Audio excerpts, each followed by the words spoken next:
faire un petit peu de théorie, entre guillemets, puisque je vous ai amené des exemples d'articles pour que chacun puisse bien comprendre ce que c'est qu'un reportage, ce que c'est qu'un portrait, ce que c'est qu'une brève, ce que c'est qu'une interview, etc.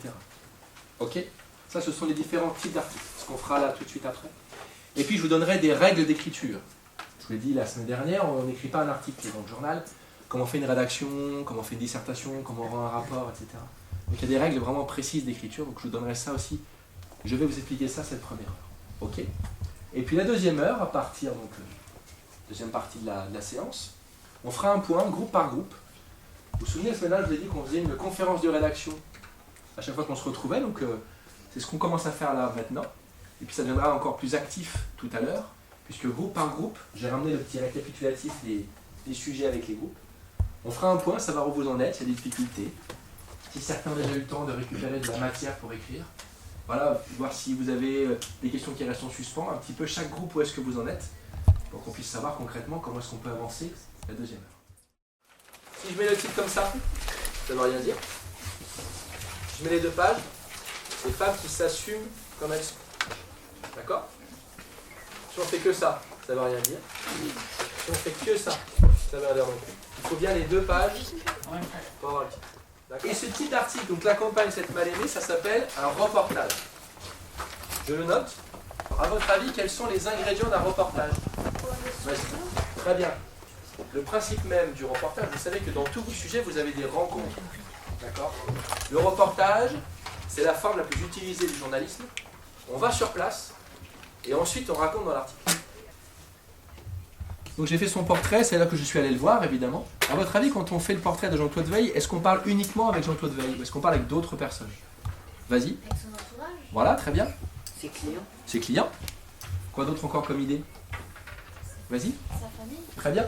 Donc quand on fait un bon portrait, il faut évidemment aller voir la personne concernée, mais aussi tous les gens qui l'entourent. Alors pourquoi ça s'appelle une brève? Ou des brèves? Comme son nom l'indique, la brève est...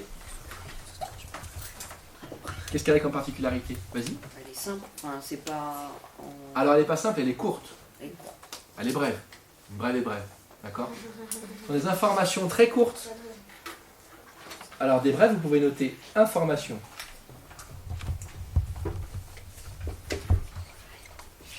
Très courte mais très précise.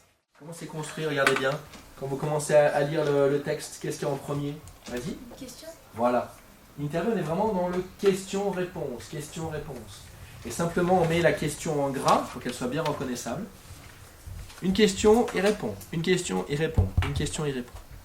Et on a, donc avec cette interview, à la fin du texte, on choisit la citation la plus intéressante pour la mettre en titre. L'abréviation d'éditorial. Édito. Quelle est la particularité de l'édito? Donc Jean-Philippe Guillaume, mon collègue, vu qu'il parle de ça, il a fait une photo avec un stéthoscope devant lui. Un petit effort supplémentaire de photo. Donc c'est le seul moment dans le journal où le journaliste apparaît en photo. Là, l'édito, c'est l'endroit où un journaliste peut donner son avis. Là, il a le droit. D'accord? Donc j'étais en photo, première particularité.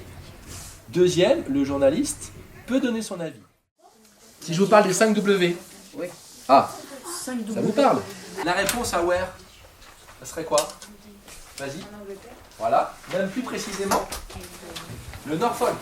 Oui. Ok. La réponse à quand? Hier. Donc c'est le mercredi 6 janvier.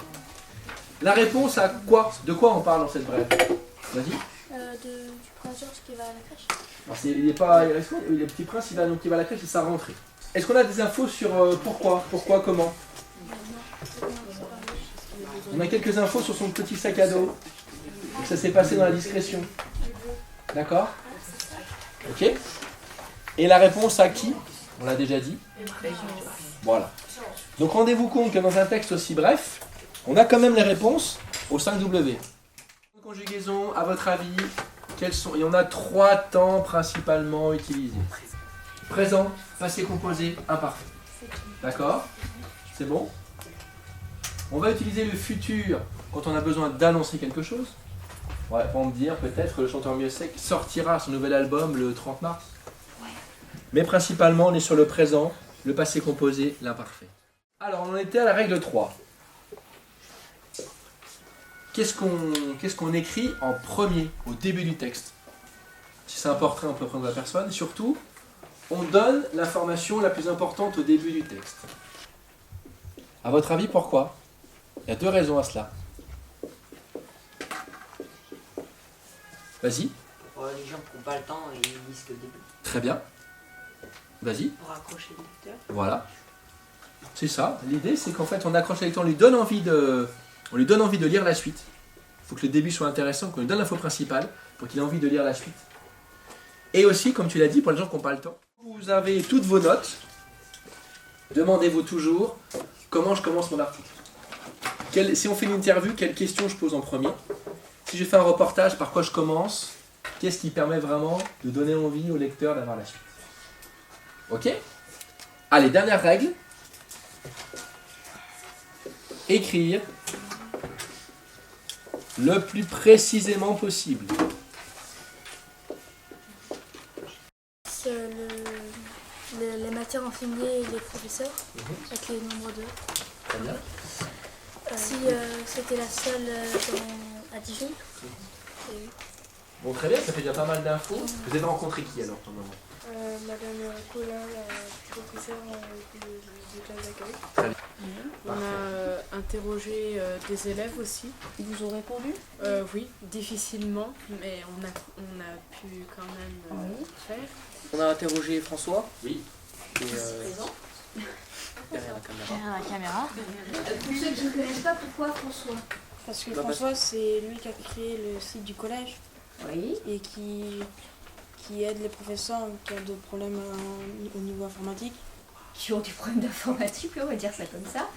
Et donc vous avez eu des réponses intéressantes. Comme par exemple, M. Martin, c'est lui qui s'occupe du réseau du collège, Oui. qui s'occupe des serveurs. Oui. Donc ça, vous allez mettre en valeur ça parce que on a dû vous expliquer que dans tous les collèges, on n'a pas la chance d'avoir des personnes comme ça qui aident l'ensemble des professeurs. Ouais, Vous avez parlé, on a évoqué ensemble d'autres exemples de nouvelles technologies au collège. la commande 3D. Voilà. On a avancé un peu là-dessus ou pas? Non. Ok, vous avez encore un petit peu de temps, c'est bien d'avoir fait ce premier travail. N'hésitez pas à me donner d'autres exemples. Hein. Il y avait l'imprimante 3D, il y avait aussi, je crois, des tablettes en sport, non? Oui, ça c'est. Très bien. Ça ferait 3 exemples intéressants, tout ça. Pensez bien à la photo aussi. Hein. Ensuite, Océane Emma. Je crois qu'on a un petit changement là. Oui, on a changé. Alors, dites-moi. On a fait le CDI, la documentaliste. D'accord. Mais on n'est pas encore allé là-bas, on va aller voir dans la semaine prochaine. Donc, décidez-vous bien avant d'aller la voir. Préparez bien vos questions. Du foot américain. Oui. Alors, qu'est-ce que ça donne les garçons? Bah, ça donne qu'on a les questions, mais qu'on n'est pas, on les voit demain en fait. Demain, c'est sûr? Oui, demain c'est sûr. Mardi prochain, on écrit. Oui. Très bien. Je regarderai vos questions aussi. Est-ce qu'on est toute catégorie d'âge? Est-ce qu'il y aura des très jeunes? Jusqu'à quel âge on peut jouer? Où est-ce qu'ils s'entraînent? Voilà. Dans quel championnat ils jouent? D'accord? Vous pensez bien à la localité, tout ça c'est le foot, on a vu à Londres. Donc sur le club, où est-ce qu'ils